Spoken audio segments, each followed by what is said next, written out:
As far back as I can remember, the light beckoned. The sun was a bright ball of fire in the sky. The light changed into vibrant colors in the morning and the evening. It filtered through the branches of trees.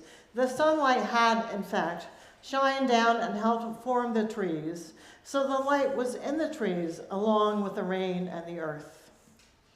Even when it was cloudy, I knew the sun was there. Sometimes I could see the ball of sun outlined behind the gray clouds. The first time I remember being drawn to the light in a religious context was when I was in elementary school watching a play about Hanukkah. Despite its nearness to Christmas on the calendar, Hanukkah is one of the lesser holidays in Judaism. Hanukkah, which is also called the Festival of Lights, began last Tuesday at sunset and ends this Wednesday, December 20th, at nightfall. When I asked my partner what Hanukkah meant to her, she responded that it is a celebration of survival, hope, and faith. The holiday celebrates the victory of the Maccabees, detailed in the Hebrew Bible and the Talmud. The story of the Maccabees in approximately 160 BCE, BCE standing for before the Common Era, resulted in the rededication of the Second Temple. The Maccabees were a group of Jewish rebel warriors who took control of Judea. According to the Talmud, the temple was purified and the wicks of the menorah burned for 8 days. But there was only enough sacred oil for one day's lighting. It was a miracle. Hanukkah is observed by lighting the 8 candles of a menorah at varying times and various ways. This is done along with a recitation of prayers. In addition to the 8 candles and the menorah, there is a 9th called a shamash, a Hebrew word that means attendant. This 9th candle, the shamash, is in the center of the menorah. It is all very complicated, of course, the history and the ritual, but what I remember most is sitting in that darkened auditorium and being drawn to the pool of light around the candles on my elementary school stage. I am not Jewish. I say that I was raised secular, but that is putting it mildly. My mother was, in fact, a Bible-burning atheist. Added to that, I was always cast as one of the shepherds in the school's Christmas pageant since I was a tall child in elementary school.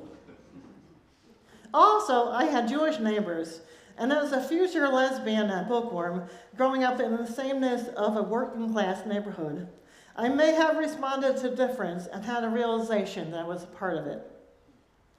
Then I grew up, came out, thanked the goddess for my secular upbringing, and celebrated the winter solstice with candles and music.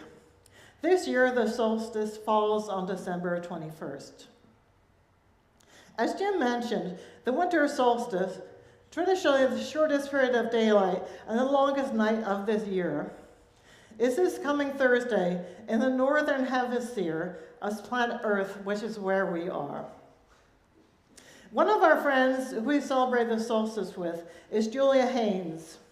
Julia is a musician who has performed at Restoration. She has a wonderful composition of Thunder Perfect Mind, which she accompanies with her harp playing. You can find her on YouTube. Thunder Perfect Mind, of which I just read an excerpt, is one of the ancient texts of the Gnostic Gospels. The Gnostic Gospels were discovered in the Egyptian town of Nag Hammadi in 1945. Originally written in Coptic, these texts date back to ancient times and give us an alternative glimpse into the Gospels that are written in the New Testament. They are so important that they are banned in some conventional religions, and in my book, that's a good reason to read them. Reading them led me to think of myself as a Gnostic, including one who has knowledge and one who pursues knowledge, including mystical knowledge. The Gnostic Gospels have provided me with inspiration for my writing, particularly in my novel, They, a biblical tale of secret genders, soon to be published by Adelaide Books. And some of you may have seen excerpts performed in this church by Alice Janice and Alan are resident professional actors.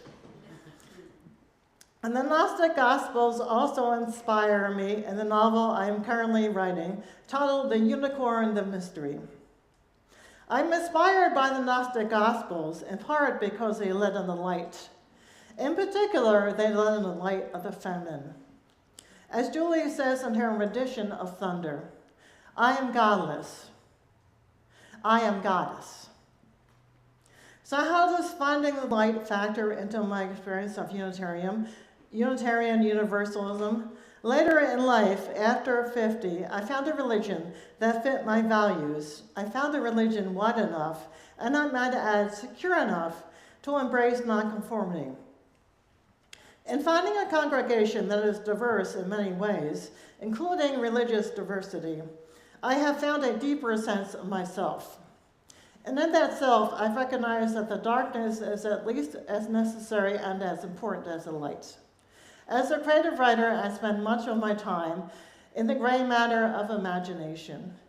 It is in that darkness where I find the light. Namaste.